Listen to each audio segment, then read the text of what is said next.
I borrowed this lens from Lenses for Hire, lensesforhire.co.uk. It's a very sensible website. This isn't a sponsored video, but I just want to talk about the Sigma 150 to 600 Sport, because it's a beast of a lens. It's ridiculous. And look at the size of that thing. It's huge. Who is it for? What's it for? Should you get one? Because I do want to get a big lens like this, but I'm just not sure I'm going to get this lens. So I briefly wanted to talk about what it is, problems with it, benefits with it, all of that sort of stuff. Let's start with the problems very briefly, because problems come down to one really simple thing, and the problem is the size of it, because that's it in its most compact form. It does actually have a F to Z adapter on the back here.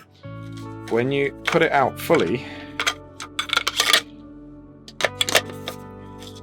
it is ridiculous. And that's chunky. You've got to remember, I'm 6'5". If you're not 6'5", this is going to look enormous. Even with me, it looks enormous. It looks ridiculous. And it does attract comment. While I was carrying this, I did get a few comments. I've borrowed this one before. I borrowed it when we went to the Outer Hebrides, and it's essentially what I've used it for is wildlife photography. So the problems with it come down to the size and the weight. It is heavy. I think it's about 4 or 5 kilos. I need to check. I'll put the actual weight in the video. But it's heavy and it's big. You've got to think about how you're going to carry it. You can't just carry it hanging off the end of the camera. I actually have put a Arca mount on there and then also a Black Rapid mount on there, and I carry it with the Black Rapid mount.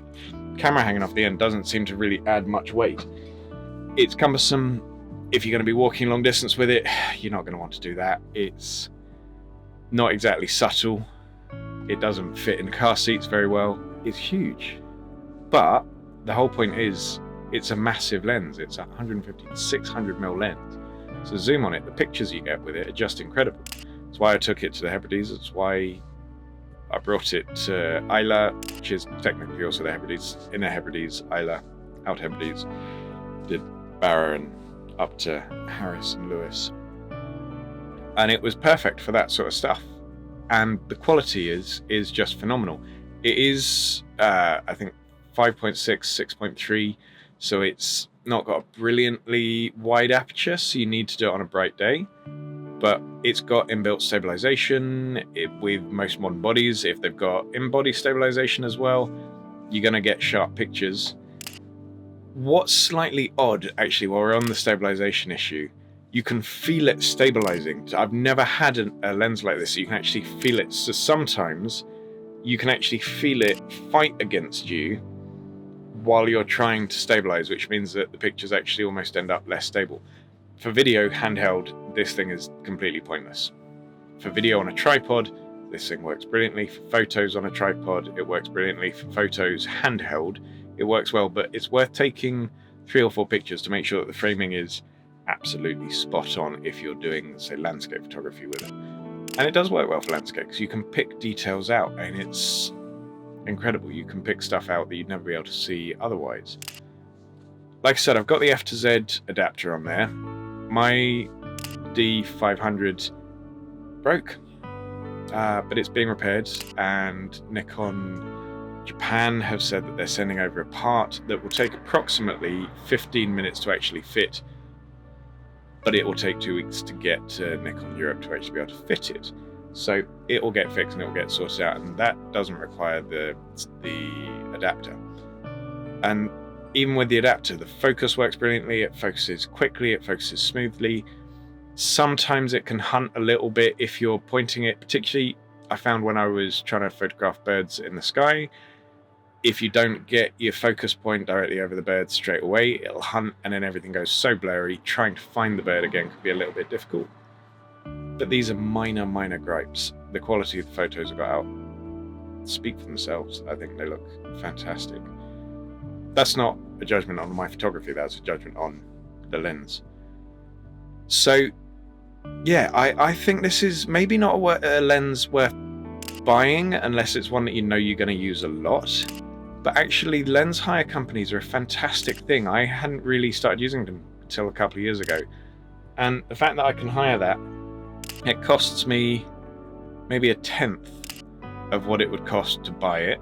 If not actually less, it might be sort of 15th, 20th what it would cost to buy it. I've hired it for 2 weeks, and after those 2 weeks I send it back. It's all very simple, it's very straightforward, and I haven't really needed to use it hugely. There have been a few moments in between where I thought, oh, I wish I had that lens, but there's not enough to make me think, okay, I desperately want that lens. I am thinking of buying a similar long lens. The one that I'm looking at is actually the contemporary version of that, which is half the weight, doesn't have the ridiculous lens hood on it, is generally just lighter, smaller. It's not as waterproofed, and some people say the image stabilization isn't as good, but if I get a chance to try it before I buy it, I'll check on that. But yeah, I'd say all in all, if you need a really big telephoto lens, there is comparisons with like the Tamron version, and everything I've read says works really well. What's actually really good with the Z6 is you can crop it down to do, you can film 4K, you can film 1080 in a DX mode, so actually you can get an extra 1.6 zoom on it for filming without losing any quality. If you are taking photographs on it with DX, obviously it just cuts it down to 10 megapixel, which frankly, why not just take the picture in FX and then zoom in, crop it in yourself, because then you can actually control the crop a little better. But yeah, it's incredible. It's a genuinely amazing lens. So if it serves the purpose that you want it to serve, there's no reason not to get it other than the cost. But if it doesn't, it's definitely not an everyday useful lens. It's not one that's ever going to stay on my camera full time. I hope that answered a few of your questions. If you've got any other questions, please leave them in the comments below. If you'd like more information, leave them in the comments below. You can follow me on Instagram to see some of the sorts of photos that I take. It's at @little_tipple. And subscribe on here for more photography videos, for travel videos, lifestyle videos, vlogs, all sorts of stuff. And like the video if you'd like to. Thank you very much. Bye bye.